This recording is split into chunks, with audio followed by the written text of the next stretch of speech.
Hello anime lovers, this is Morshed and আজকে আমি কথা বলবো প্যারাসাইট এনিমে নিয়ে, যেটা মোটামুটি একটা আন্ডাররেটেড এনিমে। কিন্তু এই এনিমের যে স্টোরি লাইন আছে সেটা একদমই অসাধারণ, যেটা দেখার পর তোমরাও বলবা Oh my god!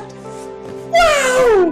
কিন্তু শুরুতেই তোমাদের একটা ওয়ার্নিং দিয়ে রাখছি যে এই এনিমেতে প্রচুর পরিমাণ ভায়োলেন্স সিন আছে, তো নিজ দায়িত্বে এই এনিমেটা দেখো। আর বেশি দেরি না করে চলো ভিডিওটা শুরু করা যাক। হঠাৎ করে এই পৃথিবীতে কিছু ক্রিয়েচার দেখা দিতে শুরু করে যারা মানুষের শরীরে ঢুকে তাদের ব্রেন সহ পুরো বডিকেই কন্ট্রোল করতে পারে। আর তারা যখন কারো ব্রেনকে কন্ট্রোল করে তখন তাদের মাইন্ডে একটাই কথা চলতে থাকে, আর সেটা হলো এই জাতিকে পুরো ডিস্ট্রয় করে দাও। আর সেই জন্যই তারা একের পর এক অন্যান্য মানুষদের মারতে থাকে। আর হ্যাঁ, এই ক্রিয়েচারগুলো কোথা থেকে এসেছে সেটা কেউ জানে না, এমনকি তারা নিজেরাও জানে না। যাই হোক, এমনই একটা ক্রিয়েচার শিনিচি ইজুমি নামের একটা ছেলেকে অ্যাটাক করে আর তার হাতে ঢুকে যায়। এদিকে শিনিচিও ইয়ারফোন দিয়ে তার হাত বেঁধে ফেলে যাতে সেই ক্রিয়েচারটা আর উপরে যেতে না পারে। কিছুক্ষণ পর চেঁচামেচি শুনে তার মা বাবা রুমে চলে আসে, কিন্তু তারা কিছুই দেখতে পারে না। তারা এটাকে শিনিচি দুঃস্বপ্ন মনে করে আর তাকে ঘুমাতে বলে চলে যায়। পরের দিন শিনিচি তার একাডেমিতে যায়, কিন্তু রাস্তায় তার সাথে দেখা হয় তার একটা ফ্রেন্ড, আসলে মোর দেন এ ফ্রেন্ড, যার নাম ছিল মুরোনো। আর তখনই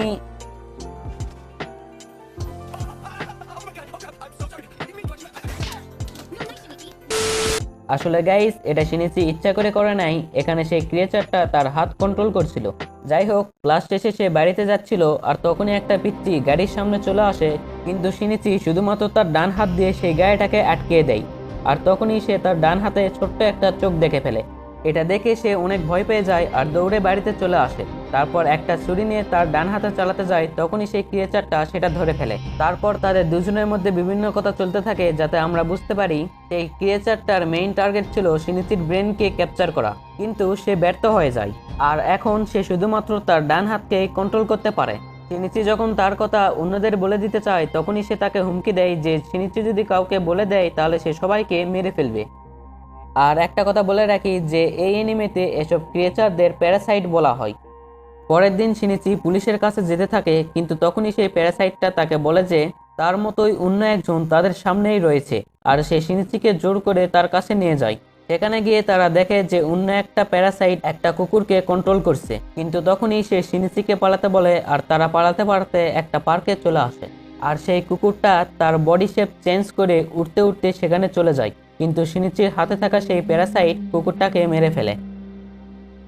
পরের দিন তারা দুইজন নিজেদের মধ্যে কথা বলতে বলতে সেই ক্রিয়েচারটার নাম রেখে দেয় মিগি।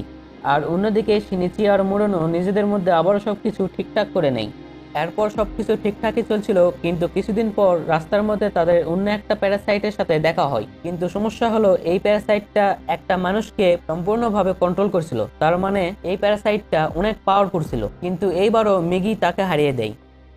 কিছুদিন পর তাদের একাডেমিতে রিওকো টামিয়া নামে নতুন একজন টিচার জয়েন করে, অ্যান্ড সারপ্রাইজিংলি সে একটা প্যারাসাইট ছিল।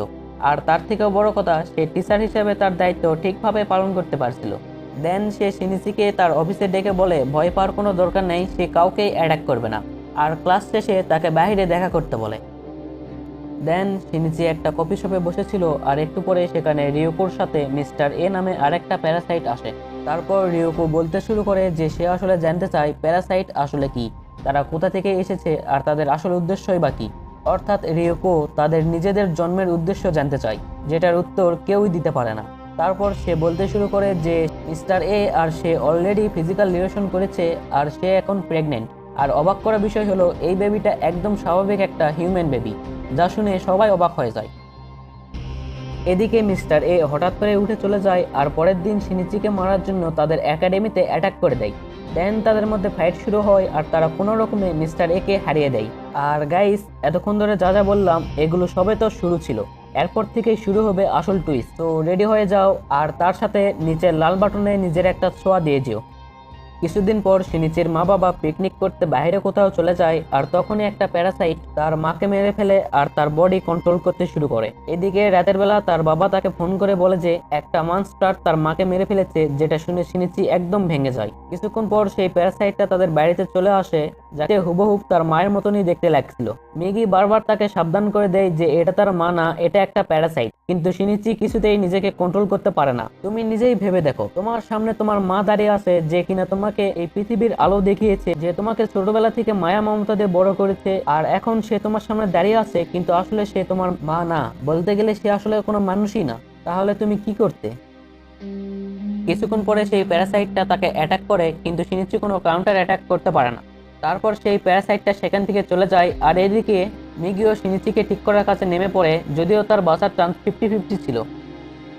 অনেক চেষ্টার পর মিগি তার কাজে সফল হয় আর শিনিচি আবারও বেঁচে ওঠে। তারপর সে নিজের কাছে প্রতিজ্ঞা করে যে সে তার মায়ের খুনে রিভেঞ্জ নিবেই, আর সাথে সমস্ত প্যারাসাইটকে মেরে ফেলবে।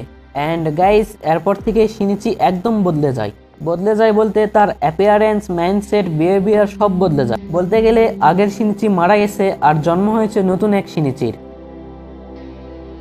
তো গাইস, আগেই বলেছিলাম যে কাহিনী সবে তো শুরু হয়েছে, এরপর তোমরা আরো অনেক কিছু দেখতে পারবে। এরপর থেকেই তোমরা আরো অ্যাকশন দেখতে পারবে, সাথে কিছু রোমান্টিক আর ইমোশনাল সিনও দেখতে পারবে। ওভারঅল বলতে পারি এই অ্যানিমেটা দেখে তোমরা অনেক এনজয় করতে পারবে। আর এই অ্যানিমেতে টোটাল 24টা এপিসোড আছে, আর আমি শুধুমাত্র শুরুর 4-5টা এপিসোড এক্সপ্লেন করছি।